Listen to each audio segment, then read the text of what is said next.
कहानी की शुरुआत एक ऐसे व्यक्ति से होती है जिसका नाम एलन लॉयड है। एलन को जुए की बहुत बुरी लत है।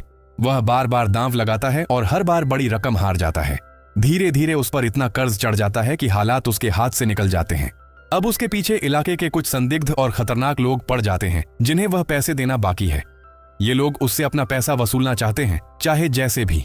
अपनी जान बचाने के लिए एलन शहर से भागने का फैसला करता है। वह इधर उधर छिपता फिरता है ताकि कोई उसे पकड़ न सके। उधर एक दूसरा व्यक्ति है, चार्ली ओब्रायन। चार्ली एक अभिनेता है। उसे एक जैम का प्रचार करने का काम मिला है। समस्या यह है कि वह जैम बहुत ही खराब स्वाद का है, लेकिन फिर भी उसे उसकी तारीफ करते हुए लोगों के सामने विज्ञापन करना है। इस प्रचार के लिए चार्ली को एक लंबी नाव यात्रा पर निकलना है, जहां वह अलग अलग जगहों पर जाकर इस जैम का प्रचार करेगा। उसी दौरान जब चार्ली अपनी नाव से यात्रा शुरू करता है, एलन अभी भी अपने पीछा करने वालों से बचने की कोशिश कर रहा होता है। भागते भागते एलन को चार्ली की नाव दिखाई देती है। बिना समय गंवाए वह चुपचाप नाव में घुस जाता है और चार्ली की नजरों से बचते हुए पीछे की तरफ छिप जाता है। उसे उम्मीद है कि यह नाव उसे उसके दुश्मनों से दूर ले जाएगी, लेकिन उसे अंदाजा नहीं होता कि यह छिपना आगे चलकर कैसी अजीब और मजेदार घटनाओं की शुरुआत करने वाला है। कुछ समय बाद एलन की छिपने की चाल पकड़ी जाती है। जब चार्ली को पता चलता है कि उसकी नाव में कोई अजनबी छिपा हुआ है, तो वह गुस्से से आग बबूला हो जाता है। एलन भी अपनी सफाई देने की कोशिश करता है, लेकिन बात बढ़ जाती है। देखते ही देखते दोनों के बीच जोरदार हाथापाई शुरू हो जाती है। नाव हिलने लगती है, सामान इधर उधर गिरने लगता है और मारपीट के दौरान संतुलन बिगड़ जाता है। आखिरकार दोनों समुद्र में गिर पड़ते हैं। लहरों से जूझते हुए किसी तरह वे तैरते तैरते एक दूरस्थ द्वीप तक पहुंच जाते हैं। यह द्वीप प्रशांत महासागर के बीचों बीच स्थित है। चारों ओर सिर्फ पानी ही पानी। शुरुआत में उन्हें लगता है कि वे किसी सुनसान और वीरान टापू पर फंस गए हैं। न कोई इंसान, न कोई घर, न कोई सभ्यता का निशान। दोनों परेशान हो जाते हैं। एलन अपनी किस्मत को कोसता है और चार्ली सोचता है कि यह उसके जीवन की सबसे बुरी प्रमोशनल ट्रिप बन गई है। लेकिन कुछ ही समय बाद उन्हें एहसास होता है कि यह द्वीप पूरी तरह खाली नहीं है। धीरे धीरे वे देखते हैं कि वहां कुछ लोग रहते हैं, स्थानीय निवासी। पहले तो वे थोड़ा घबराते हैं, पर जल्द ही समझ जाते हैं कि ये लोग शत्रु नहीं हैं। द्वीप के इन निवासियों की अगुवाई एक बुजुर्ग महिला करती है जिसका नाम है मामा। मामा का व्यक्तित्व प्रभावशाली है। द्वीप के सभी लोग उनका सम्मान करते हैं और उनके आदेश का पालन करते हैं। अब एलन और चार्ली को इस अनजान जगह पर न सिर्फ जीवित रहना है, बल्कि इन नए लोगों के साथ तालमेल भी बिठाना है। यहीं से उनकी नई और अप्रत्याशित रोमांचक यात्रा की शुरुआत होती है। द्वीप पर एलन और चार्ली का स्वागत अभी ठीक से हुआ भी नहीं था कि अचानक माहौल बदल जाता है। समुद्र की ओर से एक जहाज दिखाई देता है। उसमें चमड़े के कपड़े पहने कुछ खतरनाक समुद्री डाकू आते हैं। द्वीप के लोगों को बाद में पता चलता है कि ये डाकू हर साल यहाँ आते हैं। उनका मकसद होता है कुछ स्थानीय लोगों को पकड़कर गुलाम बनाकर बेच देना। उन्हें यह बिल्कुल अंदाजा नहीं होता कि इस बार द्वीप पर एलन और चार्ली भी मौजूद हैं। जैसे ही डाकू लोगों को पकड़ने की कोशिश करते हैं, एलन और चार्ली आगे आ जाते हैं। पहले तो दोनों स्थिति समझते हैं, फिर बिना देर किए मुकाबले के लिए तैयार हो जाते हैं। इसके बाद शुरू होती है जबरदस्त लड़ाई। घूंसे, लातें, धक्के, हर तरफ अफरा तफरी मच जाती है। चार्ली अपनी ताकत का भरपूर इस्तेमाल करता है, जबकि एलन अपनी फुर्ती और चालाकी से दुश्मनों को चकमा देता है। एक एक करके डाकू पिटते चले जाते हैं। जो लोग खुद को बहुत ताकतवर समझ रहे थे, वे अब संभल नहीं पा रहे होते। आखिरकार मार खाकर वे पीछे हटने लगते हैं। डर के मारे वे अपनी नाव की ओर भागते हैं और जल्दबाजी में द्वीप छोड़कर भाग निकलते हैं। द्वीप के लोग राहत की सांस लेते हैं। मामा और सभी निवासी एलन और चार्ली को धन्यवाद देते हैं। अब दोनों अनजाने मेहमान इस द्वीप के लिए रक्षक बन चुके थे, लेकिन उन्हें यह भी अंदाजा है कि यह कहानी यहीं खत्म नहीं होने वाली। समुद्री डाकुओं को भगा देने के बाद द्वीप पर खुशी का माहौल बन जाता है। एलन, चार्ली और वहां के निवासी मिलकर जश्न मनाते हैं। ढोल नगाड़े बजते हैं, नाच गाना होता है और सब लोग उन्हें अपना रक्षक मानने लगते हैं। इसी बीच उन्हें पता चलता है कि द्वीप पर एक पुराना किला भी है। उस किले में एक बुजुर्ग जापानी जनरल रहता है। यह जनरल अभी भी यह मानता है कि दूसरा विश्व युद्ध खत्म नहीं हुआ है।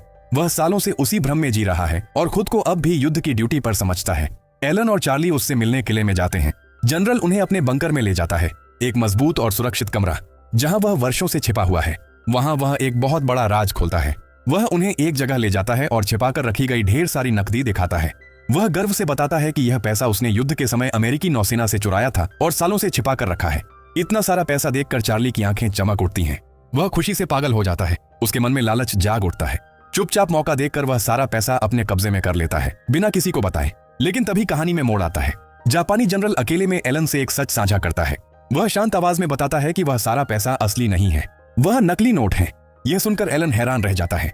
उधर चार्ली, जो खुद को अमीर समझ रहा है, अभी भी इस सच्चाई से अनजान है। अब सवाल यह है कि जब उसे पता चलेगा कि उसने जो खजाना चुराया है वह असल में बेकार है, तब क्या होगा। कहानी फिर आगे बढ़ती है। चार्ली अब उस पुराने हवाई जहाज से द्वीप छोड़ने की योजना बना चुका था।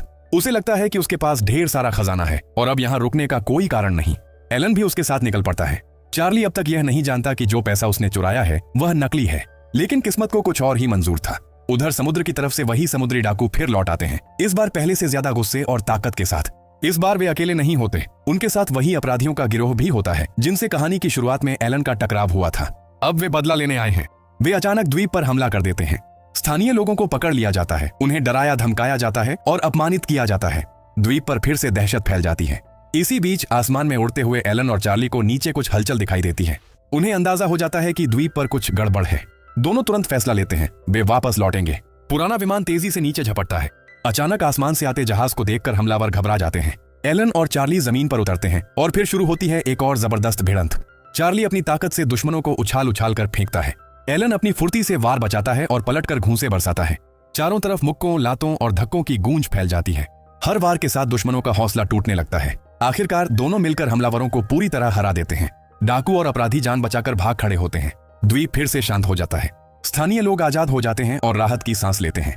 एलन और चार्ली अब सिर्फ मेहमान नहीं रहे, वे इस द्वीप के सच्चे रक्षक बन चुके थे। इस बार शांति स्थायी थी और इस रोमांचक यात्रा के बाद दोनों की दोस्ती भी पहले से कहीं ज्यादा मजबूत हो चुकी थी। आखिरकार कई उतार चढ़ाव के बाद एलन और चार्ली को अमेरिकी नौसेना के जहाज USS फॉरेस्टाल का दल बचा लेता है। उन्हें सुरक्षित जहाज पर लाया जाता है। दोनों राहत की सांस लेते हैं, लेकिन चार्ली अभी भी अपने खजाने के बारे में सोचकर उत्साहित है। वे वह सारा पैसा नौसेना को सौंप देते हैं, यह सोचकर कि वह तो नकली है और किसी काम का नहीं। लेकिन तभी कहानी में सबसे बड़ा मोड़ आता है। नौसेना के अधिकारी बताते हैं कि वह पैसा असली है। दरअसल सरकार ने जानबूझकर यह अफवाह फैलाई थी कि वह रकम नकली है ताकि जापानी सैनिक उसे खर्च न कर सकें। यह सुनकर एलन और चार्ली दोनों हैरान रह जाते हैं। जिसे वे बेकार समझ रहे थे वह असल में असली खजाना था।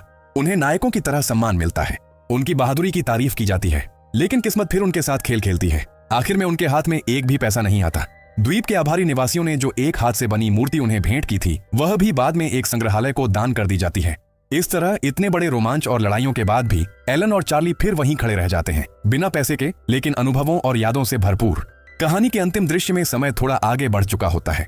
एक बड़े संग्रहालय के अंदर वही हाथ से बनी मूर्ति कांच के शोकेस में रखी होती है। उसके सामने एक कार्ड लगा होता है जिस पर लिखा है कि यह मूर्ति बेहद कीमती है, इसकी कीमत एक बड़ी दौलत के बराबर है। लोग उसे हैरानी और सम्मान से देख रहे होते हैं। उन्हें क्या पता कि इस मूर्ति के पीछे कैसी रोमांचक कहानी छिपी है। उधर दूसरी तरफ उसी संग्रहालय में दो सफाई कर्मचारी फर्श साफ कर रहे होते हैं। ध्यान से देखने पर पता चलता है कि वे कोई और नहीं बल्कि एलन और चार्ली हैं। दोनों साधारण वर्दी में हाथ में पोछा और बाल्टी लिए काम कर रहे हैं, लेकिन उनके चेहरे पर वही पुरानी शरारती मुस्कान है। वे चुपके चुपके उस मूर्ति की तरफ देखते हैं। धीरे धीरे वे आपस में फुसफुसाते हैं। उनके दिमाग में एक नई योजना चल रही है, योजना उस कीमती मूर्ति को चुराने की। और यहीं पर इस कहानी का अंत हो जाता है। दोस्तों, अगर आपको कहानी अच्छी लगी हो तो चैनल को सब्सक्राइब और वीडियो को लाइक करके जाना। मैं मिलूंगा आपको अगली वीडियो में नई कहानी के साथ। तब तक के लिए बाय बाय।